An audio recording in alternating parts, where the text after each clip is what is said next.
Shri Gurubhyo Namaha. Harihi Om. Om. Gananaan Tva Ganapati Havamahe. Kavyo Kavinamubamashravastamam. Jeshtarajam Brahmanam Brahmanaspata Anashunvannodibisida Prano Devi Saraswati Vaje Virmajinivati Dinama Mitrayavatho Ganeshaya Namaha Saraswatyai Namaha Shri Gurubhyo Namaha Harihi Om. Om Jnananandamayam Devam Nirmalar Spatikhatrudhim Adharam Sarva Vidyanam Ayagrivam Yasyat Virada Vakhadyaya Parishatya Parashatham Vignam Nignam Tisatatham Vishwashremam Tamashraye. Gurur Brahma, Gurur Vishnu, Gurur Devo Maheshwaraha, Gurur Sakshat Parabrahma, Tasmai Shri Gurave Namaha, Gurave Sarvalokanam, Bisaje Bhavarogina, Nidaye Sarva Vidyanam. Sri Dakshinamurthaye Namaha. Harihi Om Tat Sat Sri Gurave Namo Namaha. Om Sahanao Bhavatu Sahanao Bhunaktu Saha Vidyam Karavavahai Tejasvinavaditamastu ma Viddhishavahai. Om Shanti Shanti Shanti. Om Partaya Pratibodhitham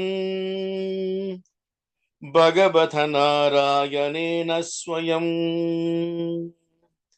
Vyasena Gatitham Purane Munina Madhya Mahabharate Advaita Amritavarshinim Bhagavati Ashtadashadhyayinim Ambhatvam Manushal Dadami Bhagavad Gita Bhavat Veshinim.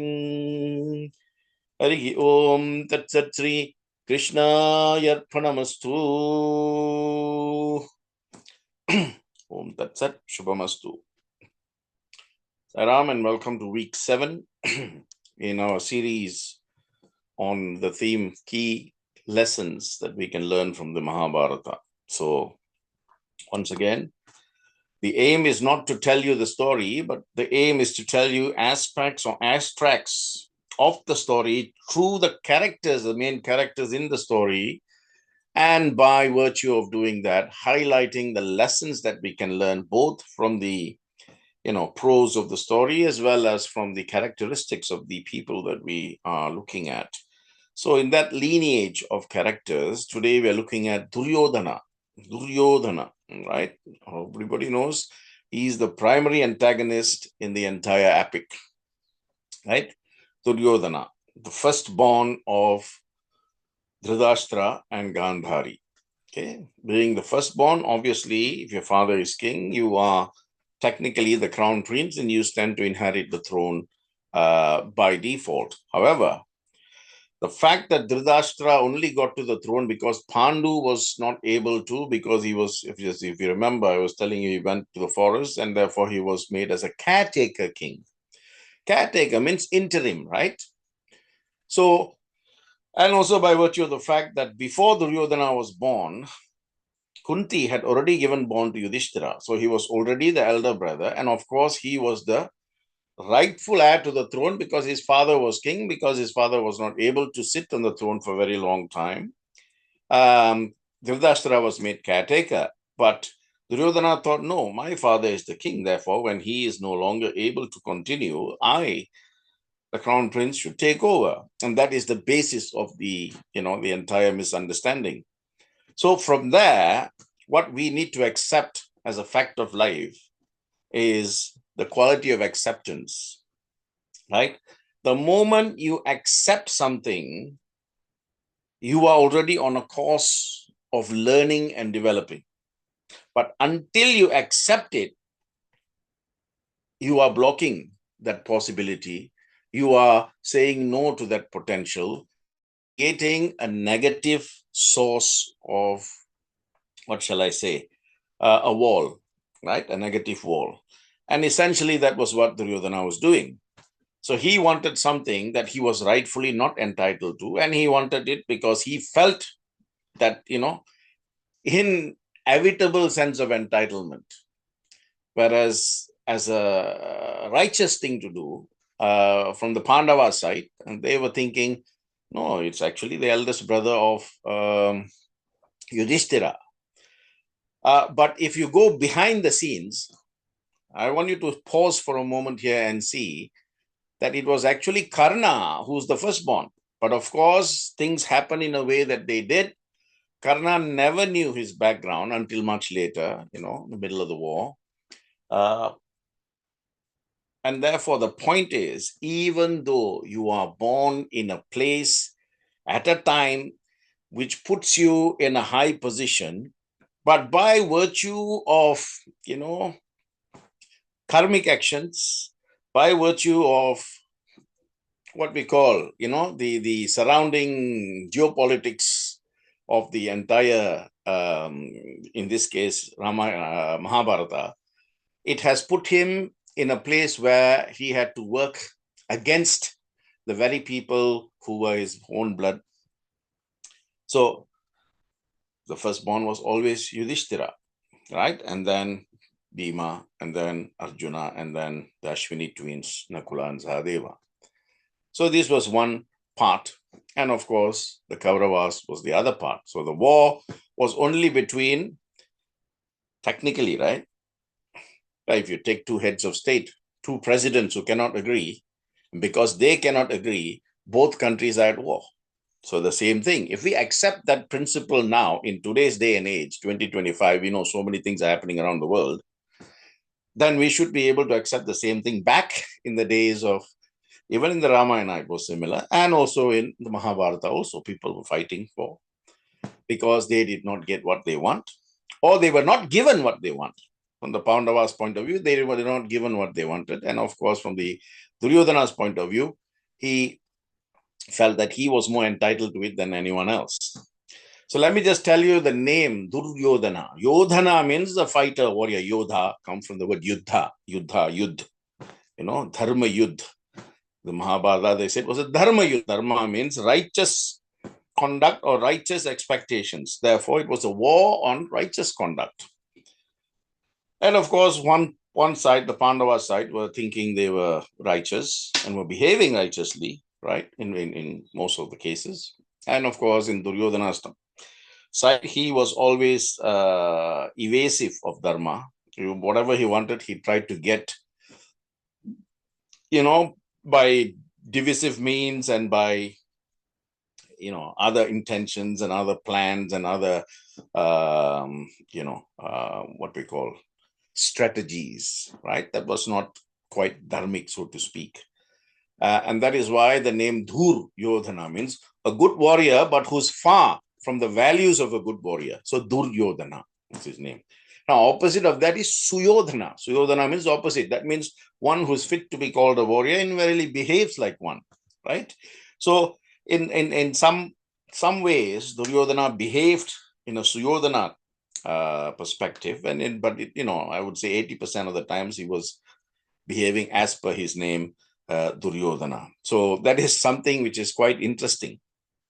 Now let me say something about his birth, right? Kunti, Pandu's, Dhritarashtra's elder brother, his wife had given birth to Yudhishthira, right? Through Yamadharmaraja. So he is the father. But Gandhari was still pregnant, and her pregnancy went on for an unusually long period of time until, both her in-laws, Ambika and Ambalika, I told you this story when I spoke about Bhishmacharya last week. They were very upset with her, and I know obviously they would have said some things. And in a fit of disappointment, distress, anxiety, whatever you want to call it, she beat her womb in frustration, right? Who Gandhari. As the result of that continuous beating of the womb, a hardened mass of gray flesh was ejected from her womb. And, it wasn't a child or anything like it. It was just a hardened mass of flesh. And of course, to cut the long story short, Vedavyasa was called in, sage, great sage, Vedavyasa. And he said, don't worry, I will bless you. And he said, Shataputra Praptirastu. Shataputra Praptirastu. It means, I bless you with 100 sons. Shata means 100, Putra means sons. Praptirastu means, I give you that boon, That's why if you go to temples and all that, when the priests are blessing you, they say, Shatamani Purusha Shata Shevendriya Ayush Shevendriye Pratitishthati. That means they're blessing you with 100 years of goodness and, all the rest of it. So once he said that, he left. But then nothing was happening. So he was called. Gandhari called him back and said, you blessed me with this boon, but nothing has happened. So, are we to believe that you are this person who's known or who's renowned for his words of power and so on and so forth? So Vyasa then asked for that flesh, and then he divided it into, 100 pieces. Then, of course, I also told you in the second week when I did Kauravas that Gandhari wanted a princess. So, he took off a small piece, and therefore they had, 101 pieces of, and then it all, after a year or so, they were put in pots, and then after a year or so they were opened, and the first pot was Duryodhana's pot, and he emerged. Now, in the early years, of course, they were both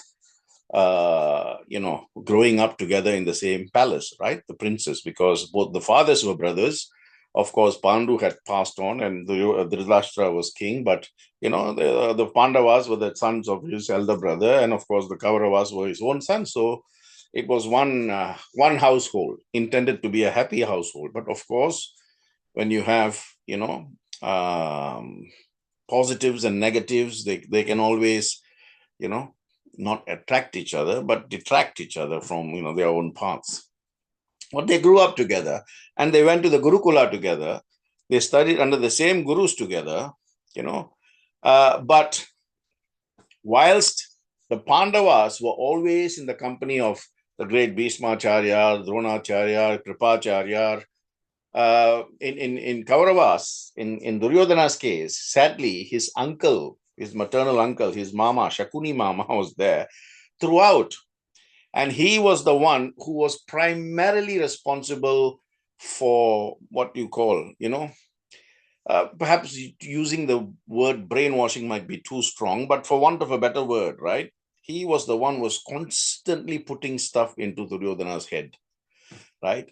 If you're technically right, if we go back and we were to rewrite this story and you removed Shakuni from it, would have been an entirely different prose. 100%. So what does this tell us? Coming back to the lesson, query your character. And how is your character decided? Many gurus have said, of course, my Atma Guru, Adi Shankaracharya said, show me your friends and I will tell you who you are, who your character is.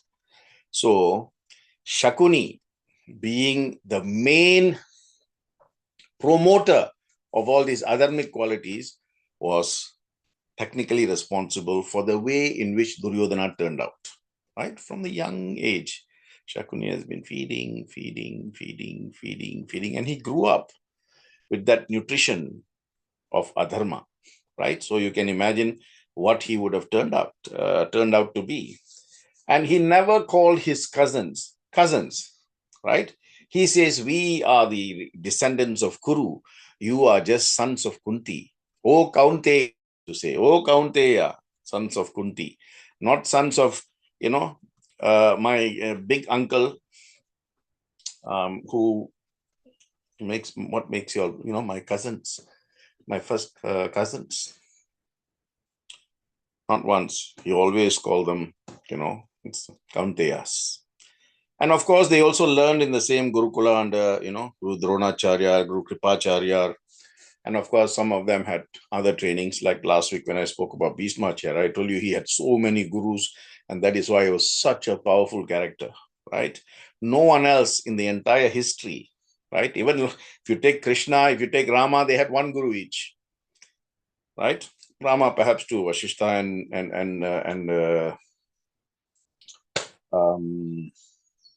once Vashishta and another guru. And of course, Krishna also had one guru, but Bhishmacharya had many gurus, and I told you that last week. Duryodhana also had more than one, just like Karna. Karna had more than one as well, right? Duryodhana was initially under Dronacharya, so he learned the art of archery and all the other things from but he was not very much into archery, just like Arjuna. Arjuna was completely into archery. You see, if you take the 5 brothers, the Pandava brothers, each of them had one speciality in terms of warfare. So they were each skilled. For example, if you take Yudhishthira, he was the master of spears, the long lance kind of thing. He was the best. If you take Bhima, Bhima was the best in, mace, Gada Yuddha, right? If you take Arjuna, of course, Gandhivadari, he is the best archer as far as Pandavas were concerned. And of course, Nakula and Sahadeva were into sword, those kind of things, talwar, that kind of stuff. So they were all experts in their own little fields. So Duryodhana, although he learned archery well, he was not very fond of archery. He was more into mace fighting. And Drona said, that is not my field. Of course, we all areas of expertise. So Drona said, you might want to go and learn from Balarama, who is the king of Gada Yuddha. Balarama, as you know, was the elder brother of Lord Krishna. And of course, he himself said, I will teach you, but I will not get involved in any frictions between, both sides of the camp. And I will not certainly engage any party in war. And he also told Krishna, you cannot participate in the war. And, that's one of the philosophical reasons why Krishna was never part of the war, but he was, the charioteer. He was the charioteer for Arjuna. So Balarama trained him in Gada Yuddha, and he clearly announced that his best student was Duryodhana. And he trained Duryodhana to a stage where he said, your body must be so solid that even when lightning strikes, the lightning rebounds, right? And Duryodhana trained under him very well and became an accomplished mace fighter. That is why in the end, he called Bhima for a mace fight, right? Because he knows no one is better than him. But Bhima still went because Krishna said, go. And I will tell you at a specific time, that's when you hit him. And I'll tell you where to hit him, because that would be his weak point. So, the art of warfare, you don't beat them with strength. You beat them with strategy, intelligence, and you know their weak points. That's still very much the game today. So let's talk about Duryodhana's relationship with Karna now. What happened and how. Of course, Karna was the charioteer's son, charioteer of Dhritarashtra. And of course, through the good words of Dhritarashtra and also Duryodhana, Karna was allowed to go and learn and all of that. So when it came to, it's like a graduation ceremony, right? So all the Pandavas and the Kauravas, now having learned, they are graduating from the Gurukula under the great, patronage of Guru Dronacharya and Bhishmacharya, Kripacharya. They were all there teaching them. So they was now said, okay, you are graduating today. You must now exhibit your skills, right? Karna also appeared, and he challenged the best archer, for example. And at that time, it was Arjuna. Arjuna openly accepted the challenge. But Karna was stopped by Guru Kripacharya, who was there, and he said, "Who are you? Are you a Kshatriya? Are you a Kshatriya? No, you're not a Kshatriya. So you're not fit to partake in this exhibition of skills and warfare." When Duryodhana came and said, "Oh, hang on a minute, this is nothing to do with lineage, right? Okay, fair enough. His father may be a charioteer, but the art of a warrior is not where he is born to or in which family he is born to. It's all about skill and bravery, not place of birth, time of birth, to whom you are born. That is what defines a warrior." So this is one of the good qualities of Duryodhana, right? He stood up for someone who was not being treated fairly. And that's a quality we need to take from Duryodhana, for example, and not his other qualities, right? So an intelligent person will always look at people and things around him and take what is best for him and not leave out the worst, and take the best, extract the best, leave out the worst. So if you say only kings and Kshatriyas can participate in war, then I am going to give him, through my father, I'm going to give him some part which actually makes him a king, which then entitles him to do that as a crown prince. So, and that really touched the soft spot of Karna. And of course, from then, Karna pledged his, undying and most loyal friendship to Duryodhana. And again, till the day he died, he never wavered from that. This one-pointed devotion to Duryodhana only Karna had. And true enough, let's talk about, the true friendship value, for example, right? I don't know in this day and age whether it is easy for us to get someone who's a true friend. A true friend means, friend in need is a friend indeed, like that. But there are one or two times, even at Draupadi Swayamvara, Karna was once again saved by Duryodhana. So there were a few times when Duryodhana just came and just, stood by him and made him something that he wasn't and no one else was willing to do. So until the day he actually breathed his last, Karna never wavered from his true friendship to Duryodhana. Even when Krishna told him who he really was, and Krishna showed him, who he was. I am telling you, even when Kunti came to the camp, the war camp, and said, "You are my eldest son, and this is what happened. I'm so ashamed. I'm so sorry. You have to forgive me." And then took 2 boons from him, right? He still, despite all of that, never once, wavered away from his loyalty to Duryodhana. That is a quality of Karna, which we should partake and we should imbibe in us, So Karna was always there because Duryodhana was always there for Karna, right? So the quality of true friendship between these two is what we should learn to inculcate in our own lives. But because, Duryodhana was growing in the company of Shakuni. Shakuni means one who is, master of the ins and outs. Like a snake, he will just go in and out and in and out and in and out. He's not going to go charge straight like a rhino or an elephant. Snakes, how they go, like that. Shakuni means like that, one who is bent in many ways, right? So Shakuni, of course, said, if you don't deal with these Pandava fellows, these sons of Kunti, these Kaunteyas, one day you will lose your kingdom. So lose your kingdom, lose your kingdom, lose your kingdom, lose your kingdom from small until big, until adulthood. And of course, even when he was young, he tried to poison Bhima. He tried to do so many, he tried to inflict injuries on the Pandava brothers. And later part, he built a palace of wax and then set it out on fire. All kinds of things he was doing simply because of his greed, his want for the kingdom, his want to be king. So here is where you need to question whether the greed, is really justified. I mean, greed is never justified, but let's talk about justification of his want, his desire to become king. I mean, if you look at it from a righteous point of view, he must know that it was not him, but his older brother, Yudhishthira. But remember, if he gives into that, then he loses the kingdom forever, because after Yudhishthira, it will be Yudhishthira's children. And of course, after Yudhishthira's children, it will be the grandchildren of Yudhishthira. If his son, if he's got a son, the son becomes, and if the son gets a son, the son, that's it. Even the other brothers won't get to be king.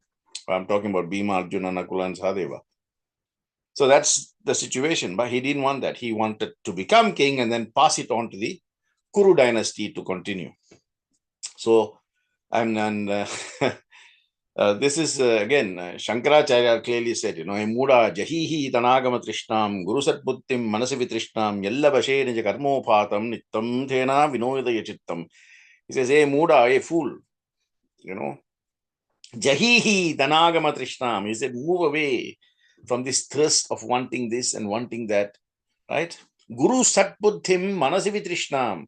Always, think what the guru, the path that the guru is showing you. Manasivi trishna means, mold your mind according to the path shown by the guru. Yella bashe nija karmophatam, whatever then comes in your way, vittam tena vinodaya chittam. That thought of only following the guru's path will get you over any obstacles. Muda jahihi tanagama trishnam guru satbuddhim manasivi trishnam yalla bashe nija karmophatam vittam tena vinodaya chittam. Vajagovindam, Vajagovindam, Adi Shankara. So technically, it was something that he knew he was not entitled to, but he was going all out for it. He was trying to do whatever he could to get that, right? Of course, in the interim, his life continued. He got married, and again, his marriage was from a story perspective, nothing to take from there, right? He also attended the, and he actually won the Swayamvara, but the princess refused to marry him because she had heard, so many things about him. She said no, and that. In those times, you can only marry, even if you win the contest, you can only marry with the consent of the princess whose hands, you have won. Because she refused him, he kidnapped her and he brought her back to Hastinapura. And of course, everybody is asking, how can you kidnap her? He said, well, this is what you did. Father, if you remember, the great Bhishmacharya Pitama, Amba, Ambalika and Ambika, all three were kidnapped and brought to you from, the kingdom of Kashi. And you are telling that I am wrong? So he sort of got away like that. By pointing someone else's deeds, he got away with all of that. But of course, as I said, that's just a storyline, nothing to get away. So just to add a bit of masala, I'm saying that to you, right?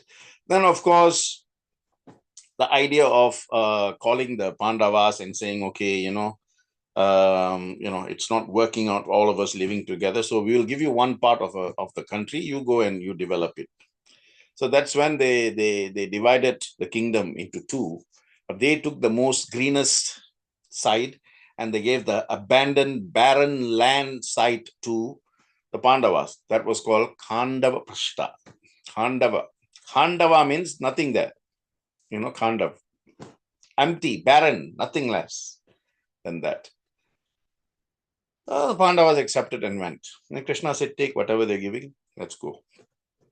Right? But with the help of Krishna, they converted what was nothing, the Khandava Prashta, to Indra Prashta, which is so beautiful. Khandava means nothing. Indra means everything.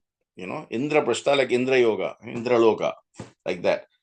Of course, Krishna was instrumental there. So, with the help of the divine. Never forget one thing, right, brothers and sisters?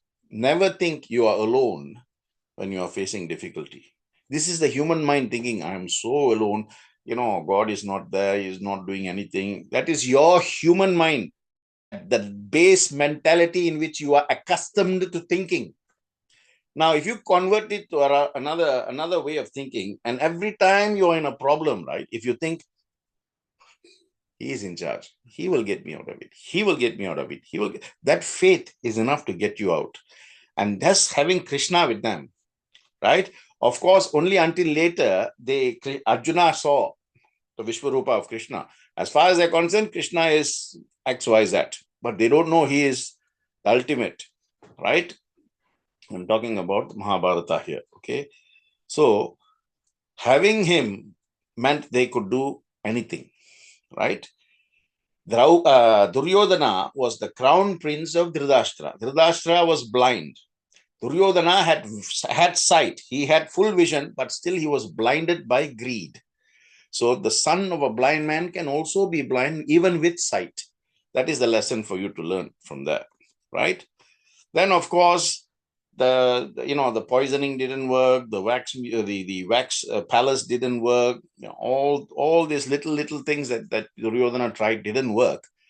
Ultimately, then he spoke to Shakuni and he said, "What is Mamaji? What is happening here? No, we will not seem to be moving." And Shakuni then said, "Okay." They came up with a game of dice. Let's call Yudhishthira. He knows Yudhishthira is not a gambler. He doesn't know how to play these games.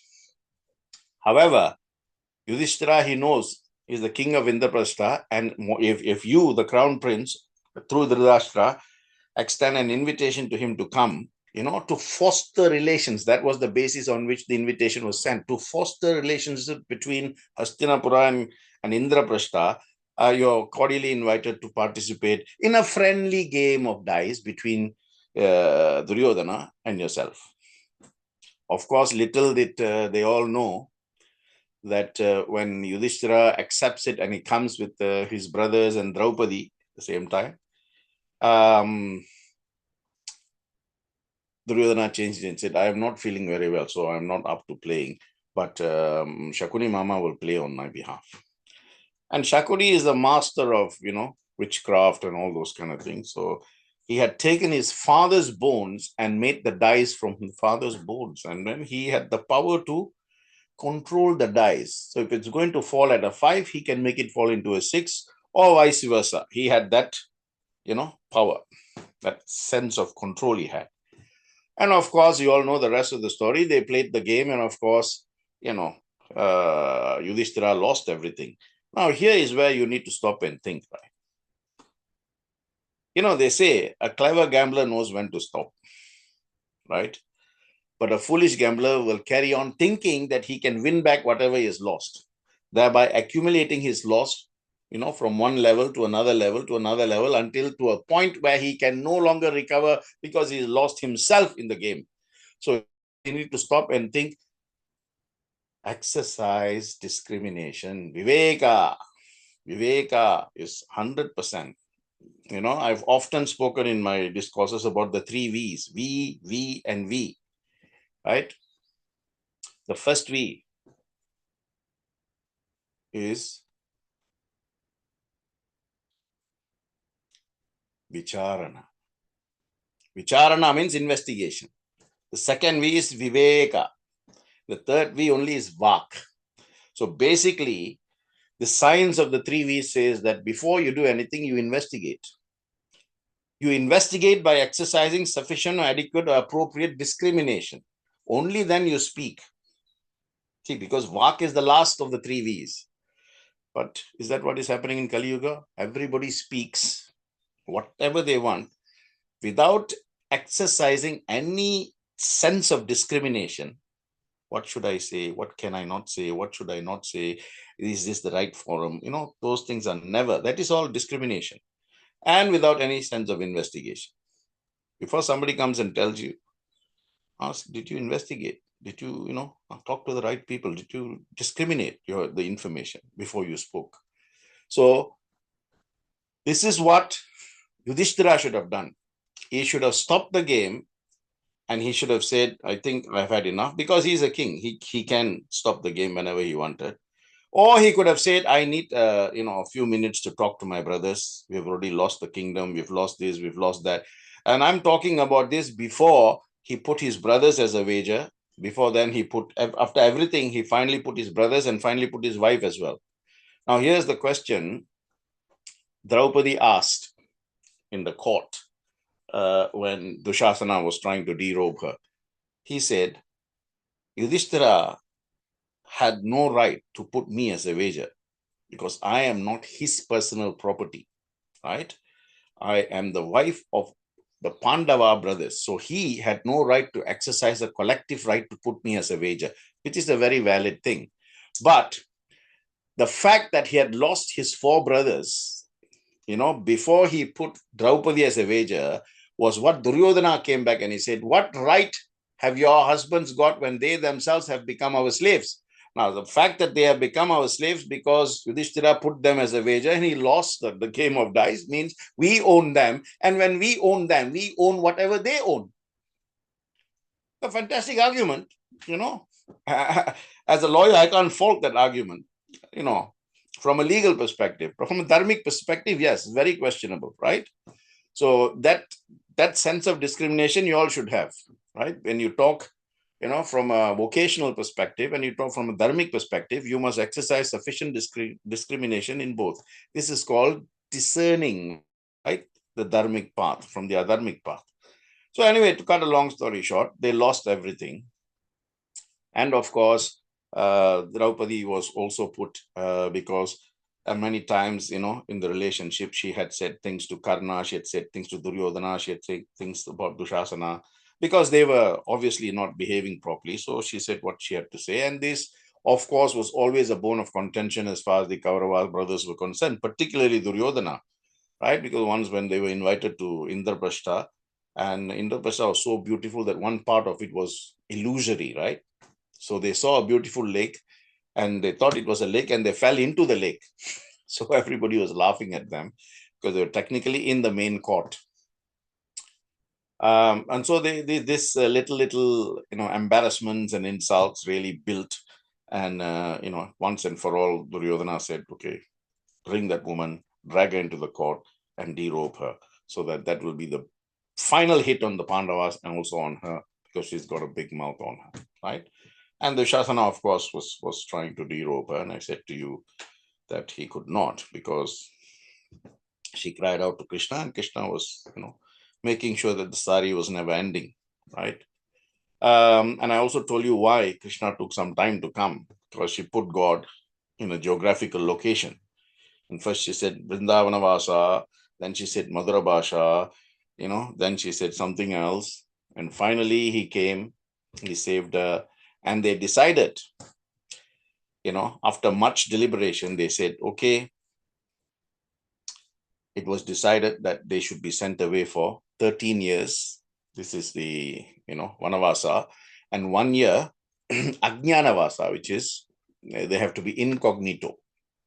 So 13 plus 1, 14 years. If in that 1 year of incognito, anybody spots them and they are recognized, then the 13 years will repeat. So this was another beautiful plot by Shakuni to Duryodhana and to Dhritarashtra to say that definitely somebody will spot them in the 14th year. And that means they repeat this 13 plus 1 again, this 13 plus 1. So, the kingdom is yours. So Duryodhana saw a good sense in that, a good strategy, and he agreed, right? And so they were sent away. And this is where later in her own camp, Draupadi, who was not willing to speak to any of the 5 brothers, particularly Yudhishthira for being so, foolhardy there. Krishna came and she said, you always said you will never let me down. You took so long to come. He said, Draupadi, that's not my doing, that's your doing. And she said, what do you mean? I called out to you. He said, yes, you called out to me, but where did you put me? First, you put me in Vrindavan. So I had to go there and come from there because that is where you have put me. As I was coming, you say, Madhura Bhasha. So I had to go to Madhura and come from there. Why did you not say Hridayattin Vasa? Hridayattin Vasa, instantaneously I would have materialized before you. And this, brothers and sisters, is the big mistake that we make. If I said, oh, where is Balaji? You will say Tirupati. If I asked you, where is this God? You will say there. I said, who's the most powerful Ganapati? You will say Mumbai, Or who's the most powerful Kartikeya? You'll give me his, 6 houses here, there, everywhere. Most powerful Mata? Oh, she's up there, north. Powerful Shiva? Up there, north. You put God in places where you cannot reach and you tell God does not come when you call. Where's the justice? When all the almanacs, all the Vedas, all the Upanishads, all the Puranas are saying, put God in your heart. Install him in your heart. And to show that in the temples, whenever temples are consecrated, we have this prana pratishtabhanaha, showing that God can be brought and installed. So I really have to say that it is us, everybody. If we cannot exercise sufficient discipline to put God in your heart, then don't blame God if you put him in some faraway postcode, right? Don't blame God. Now, the question is, are you willing to install God in your heart? Hey, difficult, God in your heart means you must behave yourself. Thoughts, words, deeds, everything must be dharmic. Let's keep him in the temple and we just, on and off, go and see him, pray once a week, go with the big tray of fruits and laddu and one coconut and then say, this is, my regular continuous gift for whatever that I'm going to ask. And you feel a sense of entitlement just because you do that. If God does not live in your heart, he doesn't live anywhere else, right? You go to temple because the temple is created in such a way that when you go to temple, you think God is there. So everybody goes and prays. But even then, people don't go to temples to pray. I'm talking specifically about Hindu temples. You go to a mosque, everybody just prays. They come out of the prayer room, then they talk to each other. You go to a church, everybody prays. A church, you can go, there'll be 3,000 people, but it'll be silent. You can go to a Buddhist vihara. You can go to a Sikh Gurudwara. All these places are places of worship where there is silence, because only in the sound of silence can you hear the voice of God. Hindu temples,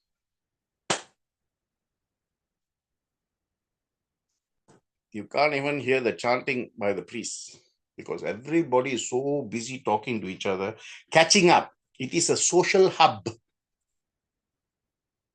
You just ask yourself this question, right? In the last 1 year, 2 year, 3 year, 10 year, 15 year, 20 year, 35 years, 45 years, whatever age you are and however long you've been going to temples, can you think of one temple where you entered, there was total silence? If you can tell me where the temple is, please tell me, because I want to go there. The best temple you can go to is close your eyes and go within. Because if God is not within you, is no point looking for him externally. No point. No point. Right? So this is what happened. There's failure to exercise discretion. The 3 V's was not there. Right? And even you see this, they were sent away for 13 years and then 1 year incognito. In that 13 years, Duryodhana once had a problem, right? He was caught by, and he was going on a, what we call a Gosha Yatra, right? He was caught by some Danavas. Danavas means some demonic forces, right? The Gandharvas then brought this news to the Pandavas. Gandharvas are the celestial beings. Dhanavas are the demonic beings, right? East and west, north and south, positive and negative, white and black, that kind of thing. Gandharvas, Dhanavas. So when the Pandavas heard, they went and saved Duryodhana and sent him back. This is the act of compassion. This is the right thing to do. So doing the right thing. So, they say, like in Christianity, there's one part where Christ said, love your enemy as you do thyself. And of course, if somebody slaps you on the left cheek, you show the right cheek, all those, what do you call, references, right? So these are the Pandavas who have been victimized and who have been ostracized by the Kauravas. And they went and put that aside and went to save the Kauravas and send them back to Hastinapura. Now, how much, that quality of compassion is what we need. Compassion. That means, as human beings, we should always endeavor to become better and better and better and better. But we don't. We just go back to say, hey, what this fellow did to me, I will never forgive him. Never and forgive. Two words you should not include in your vocabulary. Take out from the word never, take out the N, it becomes ever. So from never forgive, now you should ever forgive. Simple, just turn it around. So simple, so simple. Take out the N, never becomes ever, right? And in front of the N, you put FOR, becomes forever. See? This is what we call a pragmatic shift in your thinking, right? Shift in your thinking completely changes your perspective of things, completely changes your thoughts, completely changes your words, and completely changes your actions, right? But you always have two kind of thought flows, right? One is the Gandharva thought, one is the Danava thought. These two guys are always fighting, the celestial beings and the demons. And as Krishna said this in the Gita, right? So, despite all of that, again, this was another blow for Duryodhana, because he thought, again, in my most hour of need, I was saved by the very people who I wanted to never to have anything to do with. So it was another blow for him. But it was not a blow for them because they did it for the sake of doing it. But you have to think that, because of that, because of this, this is called overthinking, right? Sometimes the best way to think is not to think. Sarvam Krishna Arpanam. We say that, but we don't practice that. Start practicing. Simple. Right? Duryodhana had a choice. He had Vidura as an uncle. He had Dronacharya as a guru. He had Bhismacharya Pitama as a guru. He never went to these three people for advice at any point in time. He was always dependent on Shakuni. That was his choice. As a result, the consequences of exercising his choice is what we see happening at the end of the day. Same thing in your life and in my life. We have a wonderful opportunity to exercise choice. We exercise the choice and we face the consequences as a result of exercising that choice. Then why and in what respect and aspect are we blaming others for this? Anyway, so the point is, after he came back, they were not found in 13 years, and then the 14th year also they were not found. There was some argument that on the last day, at the last of the last day of the 14th year, they were discovered. So Duryodhana said, the 14 years repeat again, but Krishna said, no, sun set already. That means the day is counted as gone, finished. So nobody saw them. That means they now have to come and take over the kingdom. Duryodhana was not happy. The peace talks between Krishna, Vidura, Bhismacharya, Drona, and of course Dhritarashtra never worked out. And in the end, a war was declared between, the Kauravas and the Pandavas. So Krishna called him for a meeting. And I think I told you this story as well. Right? When Arjuna and Duryodhana went, Krishna was in a state of Shayana, Ananta Shayana, right? And Arjuna went and sat by his feet. Of course, Duryodhana being Duryodhana went and sat by the head. And think when he wakes up and he opens his eye, he'll look at me first. So he'll give me the first choice, right? And of course, Arjuna sitting by his feet, he thought, whilst I'm here, at least let me do some seva by pressing the feet. And when he pressed the feet, Krishna got up and saw Arjuna and said, Partha, come. He totally missed Duryodhana was sitting by his head. What does this show? Humility. Humility. The same thing happened if I take you back to Ramayana, and I've spoken about this in my Ramayana satsangs. When Ravana was on his deathbed, Rama told Lakshmana, go and learn from this great learned man. He will have lots of things to teach you. Right? Lakshmana went and sat beside Ravana's head. For one whole day he sat. Ravana never said anything. So Lakshman came back and told Rama, brother, he's not even opened his eyes and looked at me. And Rama asked him, where were you sitting? By his head side. No. Tomorrow you go back and sit by his feet and press his feet. And he did that. And Ravana opened his eyes and gave him what we call the Ravana Upadesha, right? Enriching Lakshmana in the signs of Dharma. Right? The same thing happened to here. And Krishna said, okay, Duryodhana, Arjuna, either I can come with you, but I have given a pledge that I will not partake in the war, and I've given my word to my elder brother Balarama that I will not fight in the war. So the best I can do is be your charioteer. Or you can have my 16 Akaushanias, my 16 million armies. And he asked, Partha, since I saw you first, you tell me which one you want. And Arjuna, look, humility. He said, no. Duryodhana is my elder brother, right? So he should have the first say. Duryodhana was, of course, pleased, right? He didn't even thank Arjuna. He said, okay, thank you, Krishna. I want your armies, full-fledged, full force, trained army. Krishna said, okay, tathastu, so be it. And Arjuna said, Lord, if I have you sitting in front of me, what else do I need?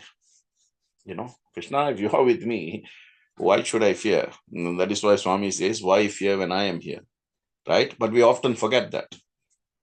Because we take things into our own hands and think, I can handle this. And when you can't, when you falter, when you fail, you think, oh my God, he wasn't there.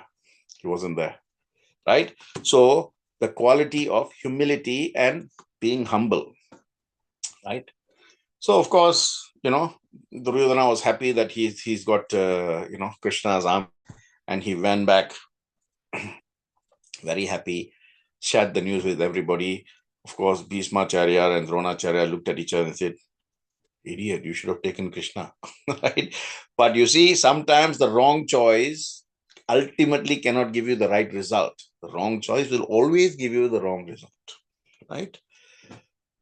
Even the wrong choice, if you behave dharmically, might take away some portion of the adharmic consequences. I'm not saying it will completely take away, because karma palan, karma phala. You do good, you get good. You do bad, you get bad. There's no escape from that. And forget about this thing, that if you're the parent, you can pray and God will take away the karma of the children. Right? Your karma is your karma. Your son's karma is your son's karma. Your daughter's karma is your daughter's karma. Each will have to endeavor and experience. Of course, you can always pray for their well-being. There are certain prayers you can do, yes, but ultimately they have to serve the consequences of their own karma. That is the law of karma, indefeasible law. Even Krishna himself has said, I myself, being the Lord of the universe, am bound by the Lord of karma. So you as a parent, you can say, oh, don't worry, I will do all these prayers, these pujas, these yajnas and homas, and make sure that, my child does not get any ill. Move away from this foolish thinking. Think practically, right? So there were lots of, on the fourth day, there were some wars. Duryodhana fought. He actually pierced Bhima on the fourth day. But of course, until a person dies, there is no victory, right? So on both sides, they were both injured. On the eighth day, Bhima's son, Gatotkaja, was fighting and he was destroying his army. And, on the 14th day, later again, Gatotkaja and Karna. Gatotkaja was, fantastic. He was just annihilating the Kaurava army. And then Duryodhana told Karna, use your Vishnu Astra and sort him out. He said, no, I'm keeping the Vishnu Astra for Arjuna. I'm going to sort him out with my Vishnu Astra. Duryodhana said, no, look, what this Gatotkaja is doing, he's killing all our army. You have to use it, Mitra, you have to use it. And finally, after much persuasion, Karna agreed. And of course, he used it and he killed Gatotkaja at one go, right? And then on the 15th day, Nakula was fighting with Duryodhana. On the 16th day, Yudhishthira was fighting him. They're both fighting, they're both injuring each other. The 17th day, again, Nakula and Sahadeva were fighting Duryodhana. But it was the 18th day, that was the most important, where he challenged Bhima to Gada Yuddha. Bhima although he knew he's good, he's the strength, and he's the son of Vayu. So he's got that courage, that ability, that speed, the valor. He's got all of that. But he knew this is the quality of acceptance, right? Acceptance actually makes you more stronger than weakens you. He knew Duryodhana was a far better and a far more accomplished Gada Yuddha. But Krishna told him, no, you fight. At a specific time, I will tell you, I will show you. I won't tell you, I will show you. You just observe me from time to time. When you're fighting, just turn and look at me sometimes. And at one point in time, Krishna patted his thighs and he said, hit him there, but with he gesticulated. And of course, Duryodhana, by the way, had a boon from the Danavas, that from the waist upwards, his body was like a diamond. Diamond, you can't break it, right? You can't break it. It is solid. That means it's impervious to weapons and things like that. Below the waist, he's completely vulnerable, right? And that's why Krishna said to Bhima, thigh. And so we hit him with the thigh, and that's where his weakest point was, and he, fumbled and he crumbled. And of course, Bhima was victorious, and he left the battlefield and came running. Who came running? I remember I spoke to you about Ashwatthama. Ashwatthama came and said, oh my God, what? Don't worry, I will take revenge on them. And that's when he went and killed the Upapandavas, that means the Pandavas' children, all the five, five brothers' children were killed. And then he came back and he told Duryodhana, before Duryodhana left his mortal coil, that I have taken revenge for you. And as a result of that, of course, Krishna came and he cursed Ashwatthama and all of that. So Ashwatthama, Kripacharya, and Kritivarna, these three fellows came and did all that. And then went back to Duryodhana and said, we have sought revenge for you. And he died a happy man, right? Now, what can we learn from, Duryodhana? I mean, he had some merits, but mostly he had a lot of flaws. He symbolized, blind power. See, blind power. You hear many people use this word, blind power. What does it mean? You have sight, you have eyesight. But what is it when they say, oh, that person, blind power, maddened by power, right? And there is another version that says Duryodhana was actually a personification of a demonic energy called Kalya. Kalya, not Kali, right? Kalima and Kali is two different things, right? Kalya. So that's why he was, he was behaving in a way that he did, because that is the energy that you come with. Again, karma. You come with that energy, you can't escape, right? And of course, he was fair. He was seen as a fair person and as a good friend to Karna. But he was seen as unfair and totally unfriendly and totally, not willing to listen as far as his own cousins were concerned, right? And, he valued his friendship with Karna so much that when Karna died, right, he cried for Karna more than he cried for his own brothers who he lost in the 18 days of war.